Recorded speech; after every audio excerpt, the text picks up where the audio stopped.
Did you know that two retirees with the same savings, same average returns, same withdrawal amounts can have completely different financial outcomes?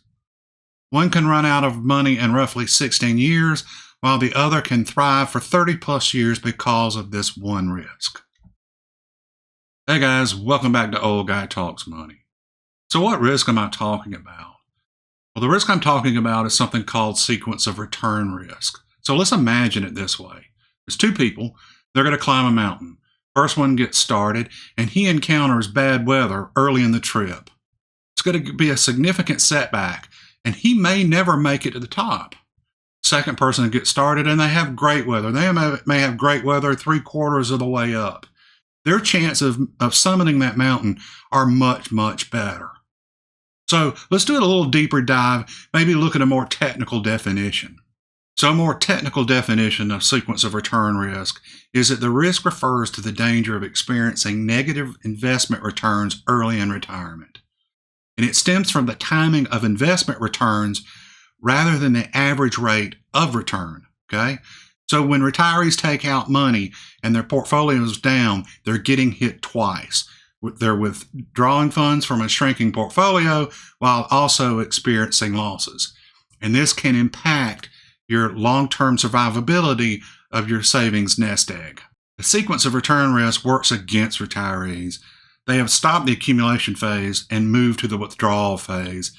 This is so much different from your working and saving from retirement. Market downturns prior to retirement lower your balances, but as you continue to invest, you're buying shares cheaper. This helps when the market goes back up. I know me personally, I never loved it when the market was down, but the thing I always told myself when I was putting money in my 401k is, at least I'm buying it cheap, and when the market comes back up because I've bought more shares, it will help my balance in the long run. But the opposite of that is true when you're in retirement. You've accumulated your balance, and now you've got to start taking money out. And when the market is down and you have to take those withdrawals for living expenses, it can really work against you. So let's look at an example, and I think I can illustrate this for you. All right, so what I've done is built a very simple model in Excel. So years 1 through 30, okay? And these are the actual returns from the S&P 500. All right, so every year for 30 years. If you add these up and take a straight average, it's about 12.98%. I think I'm doing that right. What this is, though, this is the compound annual growth rate. So this is the average annual growth rate of an investment over a specified period, assuming it grows at a steady compounding rate each year, okay? So what it does is it smooths out fluctuation, and it does not reflect actual year-by-year variations, okay? So most times in the financial world, this is what you're going to see as a compound annual growth rate as opposed to a straight average. So again, it accounts for compounding, handles volatility better, and it's more better, more accurate for long-term comparisons, okay? So don't get hung up on that, but I did want to clean that up, that, the reason these numbers don't add up or average to this is because this is the compound annual growth rate. Okay, so the only thing I have done different here is that I reordered the years of return. So if you see, I started with the 3 worst years. This is 2000, 2001, and 2002. Okay, so these are the 3 worst years over that 30-year period contiguously. And this is going to illustrate the sequence of return risk. All right, so withdrawal amounts 40,000. They started with a beginning balance of $1 million. Okay, so y'all forgive me, I'd like to see the steps. Okay, so there is no market adjustment in year 1. They take the 40,000 out. So there's, this is their balance. They take out the 40. They end up with $960,000. Okay. Year 2, they adjust the amount they're going to withdraw for 3% inflation. That's this amount. You take the beginning of balance, reduce it by the annual return. So that gives you the market adjustment. That's the new balance. And then they pull out the money. Okay. And this works down all the way down. And if you'll notice, year 24, they've run completely out of money. This is sequence of return risk in a nutshell. Okay. All right. Now let's look at another example, and I'm going to show you same set of fact pattern, same inflation rate, same withdrawal amount, same beginning balance, but I am going to change the actual return amounts to be what actually happened over the last 30 years from the S&P 500. All right, so again, this set of numbers is if you went back prior 30 years, this is the annual returns. This is the year in which they happen. Again, changing the year in which the returns occurred does not change the compound annual growth rate. We've got the same inflation rate, same starting withdrawal amount, same beginning balance of $1 million. All right, so let's walk through the math. Same as we did. We started after year one at $960,000. But look, that a 37.58% growth.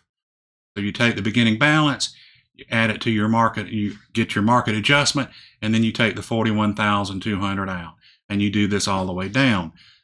You come all the way down, and assuming this same set of fact patterns, it is potential that they could end up with almost $9.5 million, a little over $9.5 million.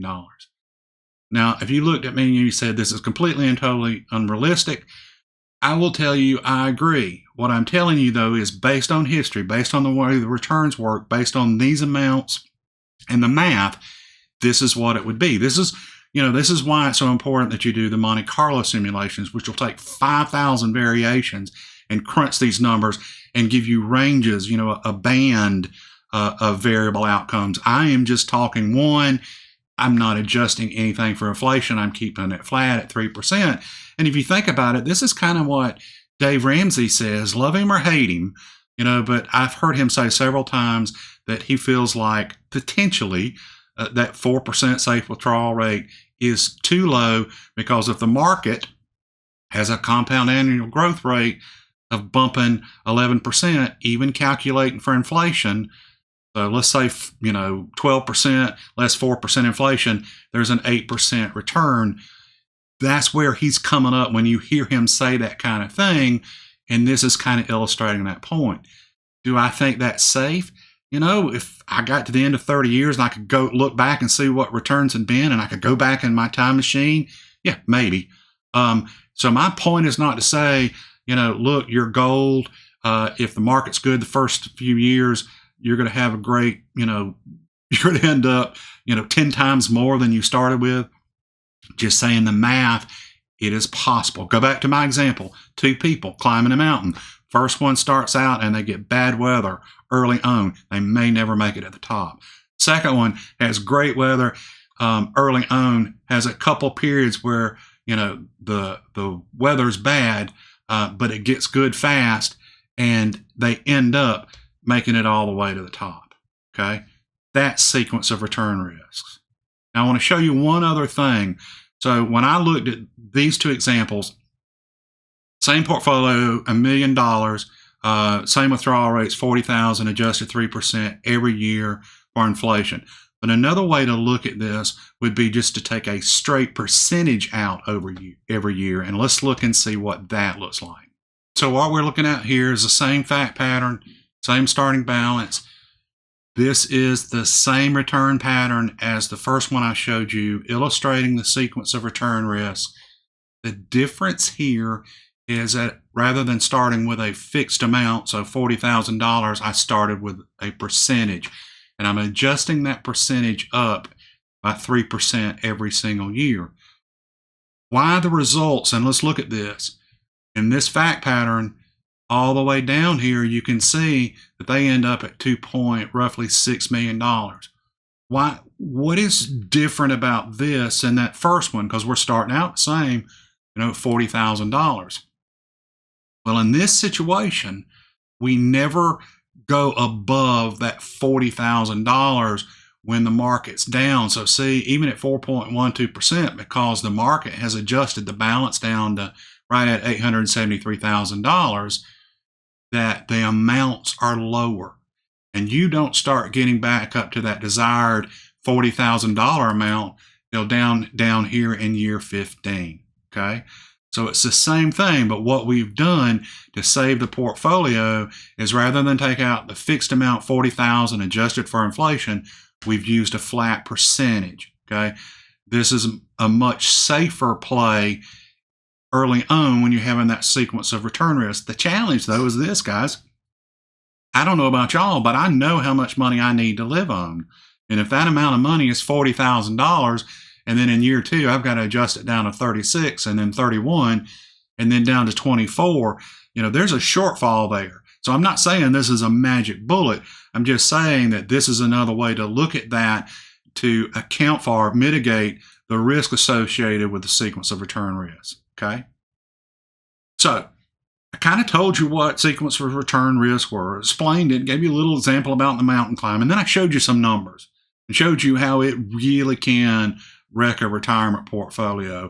If early on you have the kind of returns we saw back in 2000 or 2001, and you still take out that $40,000, and it just never can come back out from the decrease in the market and the impact of taking that amount of money out. So what do? So there's a couple strategies that you can use to mitigate the risk. First thing to do is to diversify your portfolio, a good asset allocation. You need a mix of equities for growth, and you need a mix of bonds for stability. A good rule of thumb now, in the old days used to be if you take 100 minus your age, that would tell you what percentage that you needed to have in equities. So I'm 60, so take 100 minus 60, that would say 40% in equities. Guys, I think that's a little low. People are living longer and longer. If you read what people say now, it's more like they're suggesting, say, 110 or 120 minus your age to get that percentage. Okay. Another kind of common rule of thumb is a 60-40 split. So that's one thing. You want asset allocation to be diverse. Don't want to go into retirement with 100% in equities. Second thing would be to have cash reserves. It's so important that you have cash that you can pull from so that when the market's down, that you're not having to sell stocks to get your living expenses. And so tied to that would be kind of using that bucket strategy where you kind of have your cash in short term, your midterm bonds, and then the third bucket would be your growth of stocks. Okay. Another thing people like, and I will tell you, I have a bias against annuities, but they actually have a very important role in retirement because they give you a fixed stream of income, sort of like Social Security, that will take pressure off your portfolio. So annuities are an option out there also. Another thing to do will be consider Social Security. Now, I've done several videos on Social Security. Should you take it at 62 or 65 or 67 or waiting till 70? And you always hear me say, it's a personal choice. Personal finance is just that, personal. But if you had retired into a down market and you were already 62 or 63, it might be worth looking at taking Social Security early to take pressure off of your portfolio, okay? It is a factor that you need to look at. The last thing that I would tell you as a mitigating strategy, and I kind of illustrated in that last example, would be a dynamic withdrawal strategy. In the first two examples I showed you, we started at $40,000 and we adjusted it every single year for that 3% assumed inflation. Well, a dynamic strategy would say, okay, we start out at that, but if the market moves against us, we're going to actually lower our withdrawal amount. So, you may have guardrails that say when the market's down, I'm only going to take out 3%. And when the market's good, I may take out 5%. But it is much more dynamic. Again, you need to be able to satisfy your living expenses. That's why those cash reserves are so important. Because if I'm only taking out 3%, and I'm going to make up a number, and that equates to 30,000, and I need 40. Well, 10,000's got to come from someplace else. I either got to reduce my spending, or hopefully I've got some cash reserves to make up that difference.